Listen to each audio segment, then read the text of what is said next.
आज हम लोग पढ़ेंगे प्रकाश का अपवर्तन, जो कि बहुत ही बढ़िया टॉपिक है प्रकाशिकी के अंदर। अपना जो पहला चैप्टर है प्रकाश के बारे में, और दूसरा चैप्टर भी जो कि आंख और कलरफुल वर्ल्ड यानी कि रंगीन संसार के बारे में, ये दोनों प्रकाशिकी के अंदर आते हैं। भौतिक विज्ञान की एक शाखा होती है प्रकाशिकी, उसके अंदर आते हैं। बहुत ही बढ़िया सा ये एक टॉपिक है प्रकाश का अपवर्तन, रिफ्रैक्शन ऑफ लाइट। होता क्या है, यदि प्रकाश एक माध्यम से दूसरे माध्यम में जा रहा है तो वह अपने मार्ग से विचलित हो जाएगा। ये होता है प्रकाश का अपवर्तन। जैसे अगर एक माध्यम, जैसे इंग्लिश में मीडियम कहते हैं M1, और ये माध्यम 2 है। प्रकाश की किरण अगर ऐसे आई, यहाँ पर इस बिंदु पर आपतित हुई, आपतित होने के बाद प्रकाश किरण कुछ इस प्रकार से निकलती, लेकिन इसकी जगह यह, अगर इस पॉइंट पर अवलंब ये देखें तो ये अवलंब की ओर झुक गई, अवलंब की ओर झुककर निकल गई। तो ये क्या हुई, प्रकाश की किरण अपने मार्ग से विचलित होकर, ये थोड़ा पॉइंट रुको, हाँ ऐसे, हाँ, प्रकाश की किरण अपने मार्ग से विचलित होकर आगे की ओर निकल गई। अब ये वाला जो कोण है ये होता है एंगल ऑफ इंसिडेंट। ये होता है ये वाला, ये जो अविलंब और अपवर्तित किरण के बीच में है, ये एंगल ऑफ रिफ्रैक्शन, आर बोलते हैं इसे, इधर लिख लो ऐसे, R, angle of refraction, reflection नहीं है परावर्तन वाला, रिफ्रैक्शन। ये स्पेलिंग की REFRACTION, refraction, angle of refraction. ठीक है, अब ये जो किरण आ रही है, ये ऊपर माध्यम बनता, माध्यम का अंतर होना जरूरी है। अगर माध्यम का अंतर नहीं होगा, मान लो ये भी M1 और ये भी M1, तो प्रकाश किरण सीधी निकल जाती बिना विचलित हुए। अंतर है इसलिए या तो ये अवलंब से पास आएगी, अवलंब के पास आएगी, या फिर अवलंब से दूर जाएगी। दोनों ही कंडीशन अभी हम बात करेंगे। तो ये जो किरण है ये है आपतित किरण, ये जो किरण जा रही है ये है अपवर्तित किरण। ये जो बना है ये है आपतन बिंदु पर अविलंब। ठीक है, ओके सर, समझ में आया। इतना आगे का बताओ, आगे क्या होगा, आगे ताता भैया। देखो, अगर इससे पहले एक छोटा सा शब्द समझो, छोटा, एक नहीं दो, सघन और विरल। सघन और विरल, विरल को रेरर बोलते हैं और इसे डेंसर, डेंसर बोले तो डेंस, लेकिन हम इन्हें ये शब्द शॉर्ट में बोलते हैं सघन और विरल। इनका पूरा अर्थ क्या होता है, प्रकाशिक सघन और प्रकाशिक विरल। इसका मतलब होता है सघन का जिसके अणु, जैसे ये एक बॉक्स है, अगर हम किसी गैस की बात करें, किसकी, गैस की, अगर कोई गैस सघन है तो उसके अणु पास पास होंगे, ऐसे पास पास।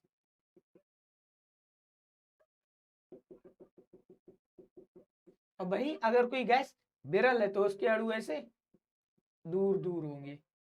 ये तो हमने देखने में बात कर दी, लेकिन ये प्रकाशिक सघन और प्रकाशिक विरल हम मान सकते हैं ऐसा होता है, लेकिन उनमें कुछ अलग ही होता है क्योंकि वो प्रकाशिक है।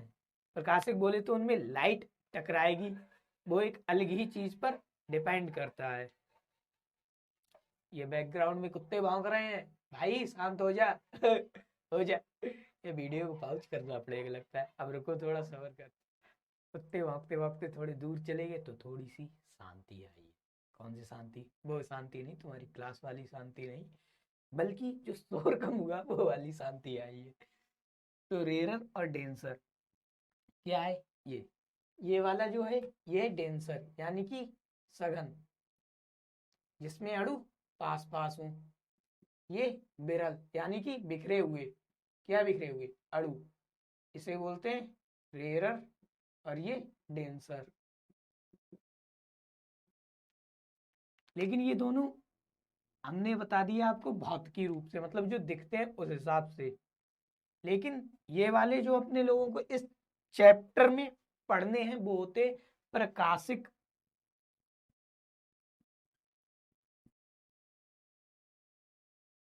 प्रकाशिक सघन और प्रकाशिक विरल। शॉर्ट में पूरे चैप्टर में सघन और विरल बोला गया है। और क्वेश्चन आता है एक बहुत ही बढ़िया सा, आपके मन में नहीं आया होगा, हम बता रहे हैं आपको, अब आएगा कि प्रकाश का अपवर्तन होता ही क्यों है। तो अलग अलग साइंटिस्टों के अलग अलग मत थे, जिसमें से मैं जो मत मानता हूं वो समझना। प्रकाश की जो चाल है, प्रकाश की चाल, प्रकाश की चाल में परिवर्तन के कारण, मेरा भी मानना यह है कि प्रकाश की चाल में जो परिवर्तन होता है उसके कारण होता है प्रकाश का अपवर्तन।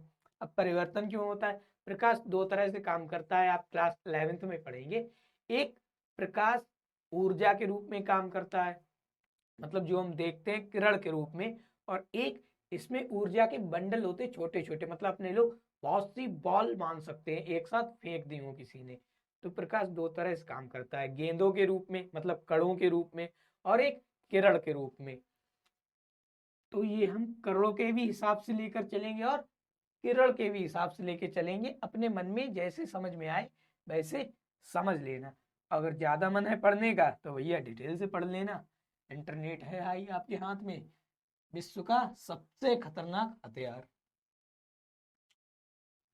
तो भाई देख, अगर मीडियम वन सघन है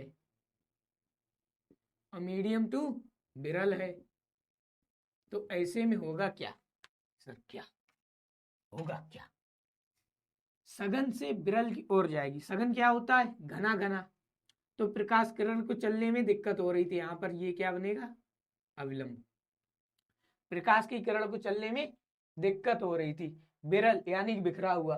प्रकाश की किरण फुल स्पीड में चलेगी, फुल स्पीड में चलेगी तो अविलंब से दूर भागेगी, अविलंब से दूर। ये कोण आई, ये कोण आर, ठीक है। अगर मीडियम वन विरल है, मीडियम वन विरल और मीडियम टू सघन, तब क्या होगा? तो पहले प्रकाश किरण बहुत ही आराम से चल रही थी, प्रकाश किरण बहुत ही आराम से चल रही थी। फिर ये भीड़ में जाके हिलक गई, रोड पर जाम था उसमें हिलक गई। अब क्या हो गई? ये धीमे धीमे जाएगी, और धीमे धीमे जाएगी तो अविलंब की ओर झुक जाएगी। तो प्रकाश की किरण जब सघन से विरल में जाती है तो अविलंब से दूर चली जाती है, और जबकि विरल से सघन में आती है तो अविलंब की ओर झुक जाती है।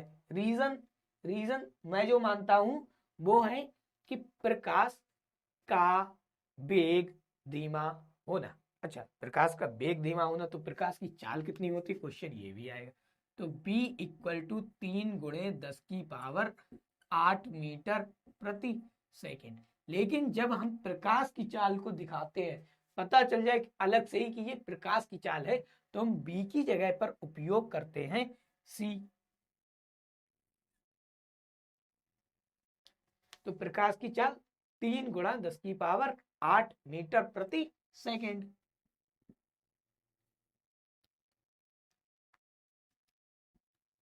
अब एक चीज आती है कि प्रकाश की किरण इससे कितना दूर भागेगी, किससे? अविलंब से, या अविलंब के कितने पास आएगी। तो यहाँ पर ये जो चीज थी, यहाँ पर ये पूरी, ये था माध्यम, और ये प्रकाश की किरण माध्यम के अपवर्तनांक पर डिपेंड करती है। जितना अपवर्तनांक अधिक होगा उतना ही अपवर्तन अधिक होगा।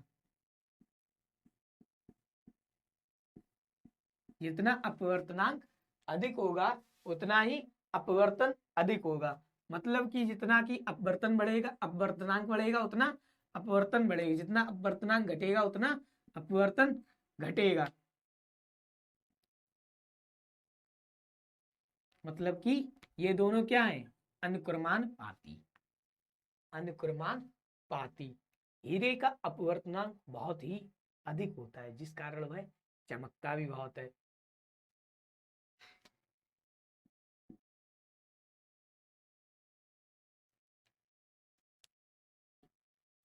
हम लोग जानेंगे कि जैसे कि प्रकाश के परावर्तन में उसके कुछ परावर्तन के नियम थे, क्या अपवर्तन के भी वैसे नियम होते हैं? सोचो, कुछ तो बोलो। सर हम पढ़ चुके हैं, आप तो रिवीजन करवा रहे हैं, हमें पता है होते हैं नियम। ठीक है, आपको पता है। जय भोलेनाथ। ठीक है। तो प्रकाश के अपवर्तन के नियम नियम उसी प्रकार से हैं, कैसे? जैसे कि परावर्तन में थे। प्रकाश के अपवर्तन के नियम, सर आप शर्ट में लिख रही हो। हाँ, नियम कौन से हैं? पहला नियम वही है जो प्रकाश के परावर्तन में था। सर हमने परावर्तन वाला लेक्चर नहीं देखा। मत देखो, हम बता दे रहे हैं आपको। आपतित किरण, अपवर्तित किरण तथा आपतन बिंदु पर अभिलंब तीनों एक ही तल में होते हैं। तो शॉर्ट में इधर लिख दें क्या? तीनों एक ही तल में। और बात आए कौन तीनों, तो आप समझदार हैं, हमने बताया, आपने समझ लिया। और दूसरा नियम याद करो परावर्तन में क्या था? सर क्या बोल दिया? तो दूसरा नियम याद करो परावर्तन में क्या था। तो दूसरा नियम था परावर्तन में, इधर लिख रहा है परावर्तन, परावर्तन का दूसरा नियम आई जो था वो आर के बराबर था। मतलब कि अपवर्तन कोण और परावर्तन कोण बिल्कुल ही बराबर थे, लेकिन इसमें भी बराबर है, लेकिन एक अंतर है। क्या? इधर रफ्कार से आपको समझाते हैं। ये कौन सा कार्य है? रफ वर्क कि आई और आर एंगल ऑफ इंसिडेंट और एंगल ऑफ रिफ्रैक्शन, यानी कि अपवर्तन कोण और आपतन कोण बराबर तो है, बराबर तो है, लेकिन इनकी जया के, कौन जया? जया हिंदी में बोलते हैं साइन को, SINE, इसे हिंदी में बोलते हैं जया। तो इनकी जया के ये बराबर होता है, लेकिन ये देखा गया कुछ जगह पे थोड़ा अंतर आता है। तो साइंटिस्टों ने जब रिसर्च की तो पाया ये बराबर नहीं है, बल्कि क्या चीज निकली कि साइन आई बटे में साइन आर, इनका जो ये देख बटे में लाए तो इधर एक बचेगा बराबर में।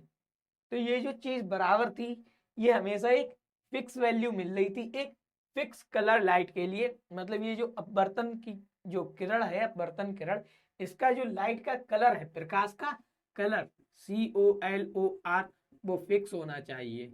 यानी कि अगर रेड कलर है तो रेड ही रहे, व्हाइट हम नहीं ले सकते हैं, क्योंकि व्हाइट में 7 कलर होते हैं। एक कलर हो, कैसा? सिंगल कलर, इंग्लिश में इंग्लिश में मोनोक्रोमेटिक कलर बोलते हैं। होने के बाद सिंगल कलर हो, और ये जो माध्यम है ये फिक्स हो हमेशा। तो एक्सपेरिमेंट किए गए बहुत बार, तो ये चीज निकली कि साइन आई बटे में साइन आर जो होता है ये एक फिक्स वैल्यू देता है हमेशा। क्या देता है? एक फिक्स वैल्यू। इसी फिक्स वैल्यू को हिंदी के एक भारी से शब्द में लिखा गया है आपकी किताब में। सर वो भारी सब शब्द कौन सा है? रुको बताते हैं। भारी सा शब्द है स्थिरांक। कुछ किताबों में नियतांक के भी नाम से लिखा है। मतलब कि ऐसा अंक जो स्थिर हो, ऐसा अंक जो नियत हो। ठीक है सर, लेकिन आप कभी कभार लाउड हो जाते हैं, ये लाउड क्यों होते हैं? बस ऐसे ही हो जाते हैं बच्चों। देखो, तो दूसरा नियम क्या आया? साइन आई अपॉन में साइन तो आ गई, लेकिन साइन आर अरे साइन आर लिख जा भाई, सिर क्यों लिख रहा? अच्छा, सर की वजह से साइन आर बराबर क्या है? स्थिरांक लिख दे रहे, नियतांक आप समझ गए हैं। स्थिरांक, इसी स्थिरांक को एक शब्द और बोला जाता है अपवर्तनांक। क्या बोला जाता है? अपवर्तनांक, जो कि मैंने अभी बताया था माध्यम का अपवर्तनांक। इसी स्थिरांक को बोलते हैं अपवर्तनांक। जो बार बार फिक्स वैल्यू मिल रही थी वो था माध्यम का, एक माध्यम का दूसरे माध्यम के सापेक्ष अपवर्तनांक। अगर ऊपर वायु है, रुको, ऊपर वायु नहीं, ऊपर पानी है, इसमें सघन है ना, ऊपर ऊपर पानी नीचे वायु, अगर कुछ इस प्रकार से माध्यम बने हुए हैं तो पानी के सापेक्ष वायु का अपवर्तनांक यहाँ पे बात आएगी। या फिर इसमें अगर बात करें तो वायु के सापेक्ष पानी के अपवर्तनांक की बात आएगी। इस प्रकार से यह अपवर्तनांक निकला। इसी को आपकी किताब में लिख रखा है साइन आई बटे साइन आर को n/2 या फिर कुछ किताबों में ऐसे भी लिख रखा है 2n/1। दोनों ही चीजें क्या बवाल है? देखो, जो शब्द बाद में आए, जैसे इसमें वन बाद में आया, इधर वन बाद में आया, तो उसका वेग पहले लिखेंगे।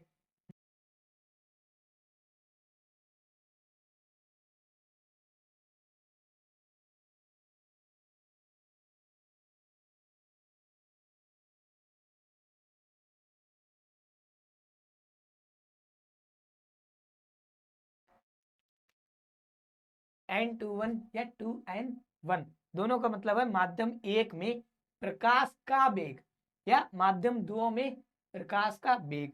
जो बाद में दिया है उसे हम ऊपर लिखेंगे, जो बाद में दिया है उसे ऊपर लिखेंगे, और जो पहले दिया है उसे हम नीचे लिखेंगे।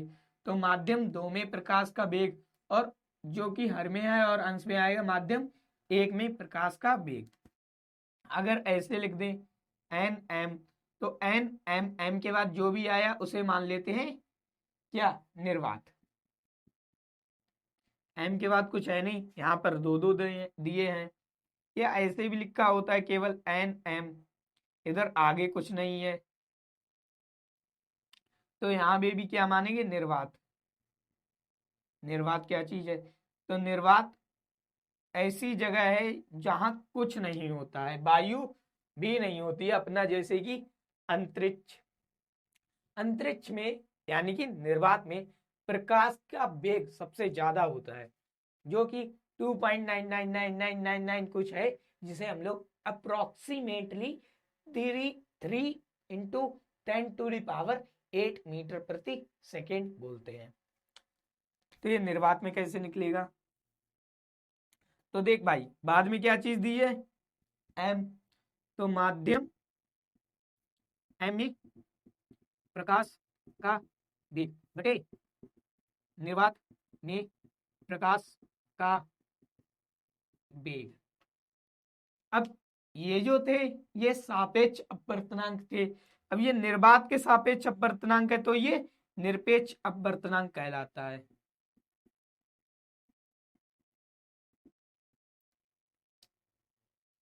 ठीक है, अब हम लोग इतना नोट कर लेना, बोर्ड को साफ करेंगे उसके बाद।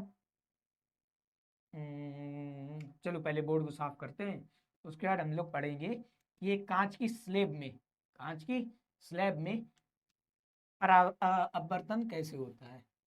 तो बोर्ड को साफ कर लें।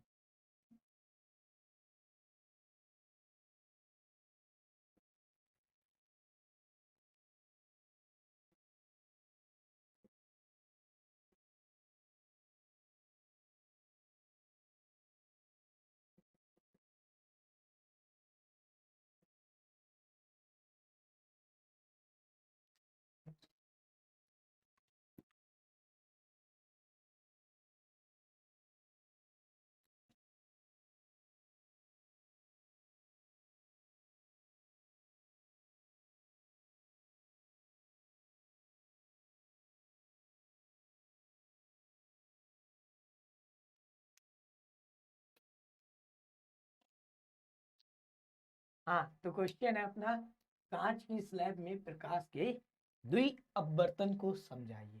यह सीधा क्वेश्चन आता है, प्रकाश की स्लैब में किस प्रकार अपवर्तन होता है समझाइए। कांच की स्लैब में प्रकाश के अपवर्तन को चित्र सहित दर्शाइए। कांच के स्लैब में प्रकाश के अपवर्तन से आप क्या समझते हैं समझाइए। मतलब काफी क्वेश्चन इससे आते हैं, ना भी आए तब भी इंपॉर्टेंट टॉपिक है कॉन्सेप्ट के पॉइंट ऑफ व्यू से। अगर प्रकाश की किरण ये आ रही है, ये आ रही है मित्रों, तो ये अपने मार्ग में कुछ इस प्रकार से जाना चाहेगी। अरे चाहेगी या नहीं चाहेगी? यस सर, चाहेगी।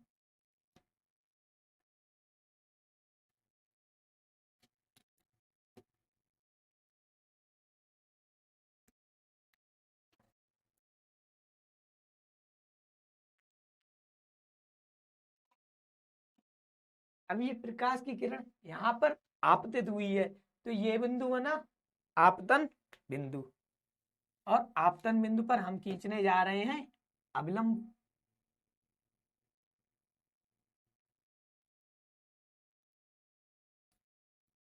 ये बना अभिलंब। ऊपर है वायु, नीचे है वायु, बीच में है कांच। ओ बेबी नाच नाच नाच नाच नाच तो वायु कांच वायु, वायु एक विरल माध्यम है, जबकि कांच उसकी अपेक्षा एक सघन माध्यम है। तो जब विरल से सघन की ओर प्रकाश गमन करता है तो क्या होता है? अवलंब की ओर झुकेगा या अवलंब से दूर जाएगा? तो विरल से सघन मतलब कि कम भीड़ वाली जगह से ज्यादा भीड़ वाली जगह। बाइक की स्पीड कम, तो बाइक की स्पीड जब कम होगी तो ये अवलंब की ओर झुकेगा।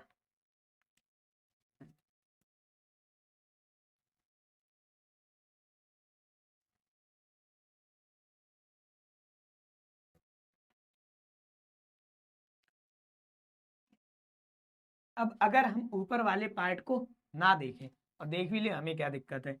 कांच से वायु में जब जाएगा प्रकाश तो दोबारा से क्या होगा? अपवर्तित। क्या होगा? अपवर्तित। तो हमें अपवर्तन कराने के लिए यहां पर बनाना पड़ेगा आपतन बिंदु, और आपतन बिंदु पर अविलंब। ये बना दिया। अब प्रकाश किरण, ये क्वेश्चन आपसे पूछता हूं, जब सघन माध्यम से विरल माध्यम में जाएगी, मतलब कि भीड़ वाली जगह से खुली जगह पर जाएगी जहां भीड़ कम हो, तो क्या होगा? सर बाइक की स्पीड बढ़ जाएगी। ठीक है भाई, बढ़ा दे स्पीड। जब स्पीड बढ़ेगी बाइक की तो ये कुछ इस प्रकार से शू करके निकल जाएगी।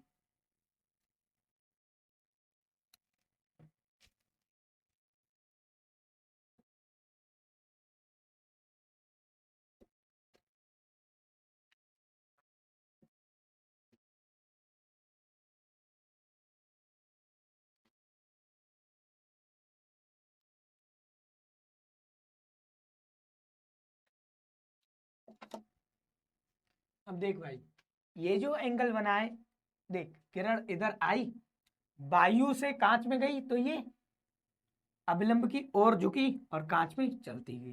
फिर दोबारा जब कांच से वायु में जाएगी तो अभिलंब से दूर हटेगी। दोनों बार क्यों? क्योंकि प्रकाश का अपवर्तन होगा। ये कोण बना आई। आई बोले तो मुंबई मम्मी बोलते हैं, वो वाली आई नहीं, एंगल ऑफ इंसिडेंस। ये अभिलंब और अपवर्तित किरण के बीच बनेगा कोण आर। यहां पर भी ये जो कोण बनेगा ये भी आर होगा। अब बोलोगे सर ऐसे कैसे आर बोल दिया? तो देख, ये जेड बन रहा है, और मैथ में पढ़ रखा होगा, ना पढ़ रखा तो भी समझ ले भाई। जब जेड बनता है तो ये जो कोण है ये बराबर होते हैं, तो यहाँ पर भी ये जेड बन रहा है बिल्कुल। ये कोण आर, ये भी आर, और ये जो कोण है ये ये ये करके दिखाओ, ये कोण ई।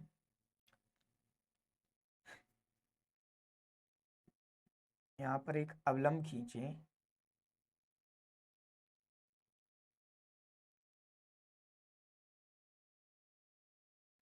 तो ये कोण बनेगा आई का।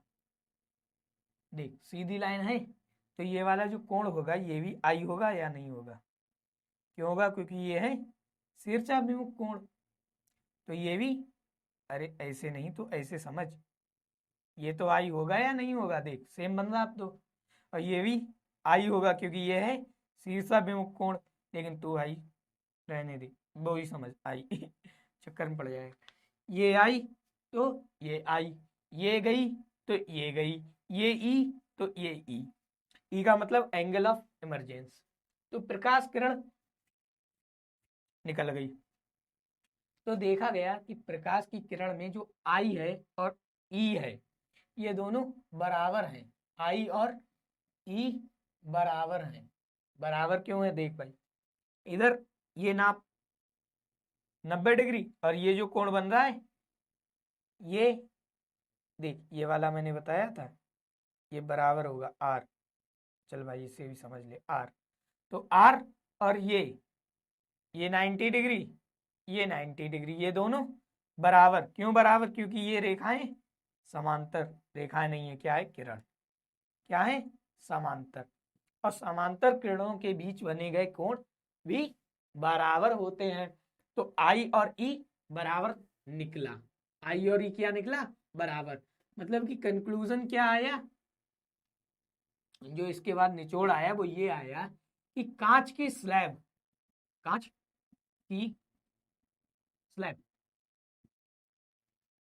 प्रकाश की किरण को शिफ्ट कर देती है। ये देख, इधर आनी थी प्रकाश किरण, इधर भेज दी, लेकिन है कोण बराबर। ये कोण और ये कोण बराबर है, केवल क्या किया? प्रकाश किरण को शिफ्ट कर दिया। तो प्रकाश की किरण शिफ्ट हो गई। अब इसे द्विअपवर्तन क्यों बोला इसे द्विअपवर्तन क्यों बोला? तो एक बार देख अपवर्तन इधर हो रहा है ये, और एक बार अपवर्तन ये हो रहा है, इसीलिए इसे द्विअपवर्तन भी बोला गया। अब हम लोग नेक्स्ट पॉइंट समझेंगे, उससे पहले हम बोर्ड को साफ कर लें। तो क्वेश्चन कुछ इस प्रकार से है, किस कांच का अपवर्तनांक सर्वाधिक होगा? 1 का, 2 का या 3 का? तो सबसे पहले हमें देखना है अपवर्तनांक जितना अधिक होता है उतना ही ज्यादा लाइट दूर हो जाती है। मतलब कि जिस मार्ग से जाना था और जिससे गई है उनके बीच की दूरियां बहुत ही अधिक होंगी। जितना ज्यादा अपवर्तनांक उतनी अधिक दूरी होगी। तो भाई इसकी दूरी इतनी, इसकी दूरी इतनी, इसकी दूरी इतनी। तो इसका तो अपवर्तनांक सबसे ज्यादा नहीं है, फंस रहा है एक ये और एक ये। तो यहाँ पर एक दूसरी बात आती है, पहली तो थी पहली बात तो ये थी कि समांतर दूरी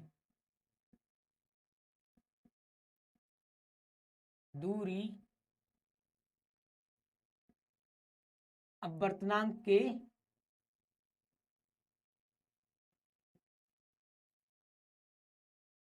समानुपाती होती है। मतलब जितना की अपवर्तनांक अधिक होगा उतना ही समांतर दूरी बढ़ेगी। कांच की स्लैब में बात हो रही, सब जगह नहीं। दूसरी बात आती है कि जितना ज्यादा ये दूरी होगी कांच के स्लैब की, ये दूरी बोले तो मोटाई, जितना ज्यादा कांच के स्लैब की मोटाई होगी उतनी ही दूरी अधिक होगी। इसकी मोटाई कम है, इसकी मोटाई ज्यादा है। मोर लिख दे रहे इधर, तोता लिख दे रहे लेस लिख दे रहे। इसकी मोटाई कम है, इसकी ज्यादा है। तो ज्यादा मोटाई है तब ये इतना है, और इसकी कम मोटाई है तब ये इतना है। मतलब कि इसका अपवर्तनांक अधिक होगा, इसका अपवर्तनांक अधिक होगा, इसका अपवर्तनांक कम होगा। तो कॉन्सेप्ट हमारे हाथ लगे दो। पहला कॉन्सेप्ट कौन सा है?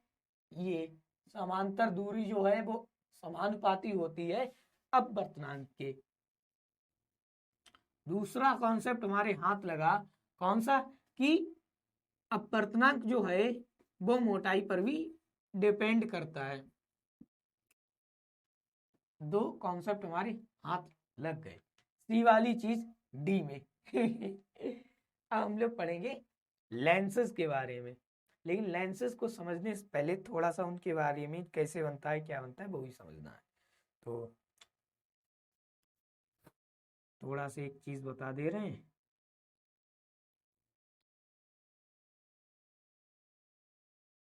ये अपने दो लेंस हैं। क्या है?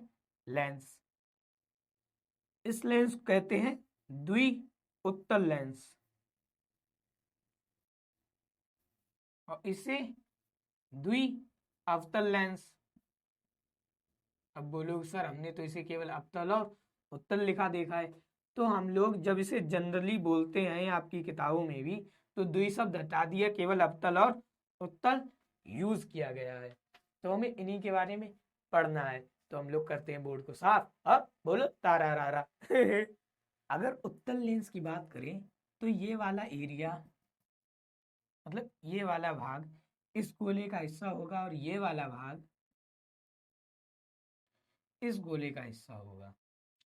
बीच में लेंस के बीचों बीच एक बिंदु होता है जिसे बोलते हैं ओ। सर ओ क्यों? क्योंकि ओ गाने जाने जाना गाना गाता है ये।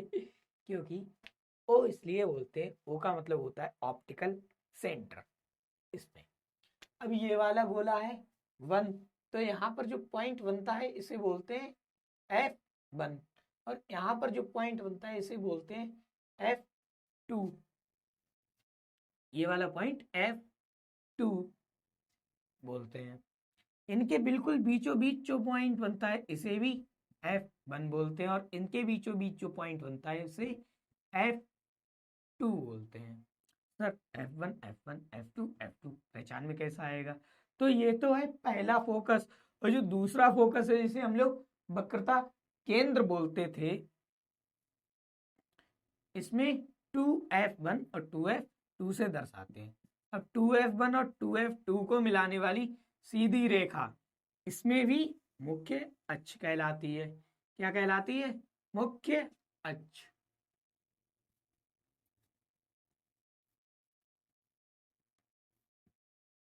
यह है मुख्य अक्ष, यह है वक्रता केंद्र, यह है मुख्य फोकस, यह है मुख्य फोकस, यह है वक्रता केंद्र, यह है प्रकाशिक बिंदु या प्रकाशिक केंद्र।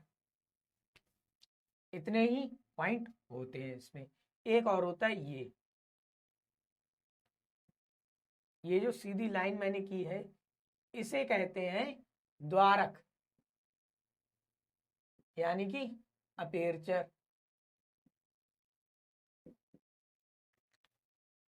इतने पॉइंट थे इसमें। अब हम समझते हैं कि जब गोलीय लेंसों द्वारा प्रकाश का अपवर्तन होता है तो कौन कौन से नियम आते हैं।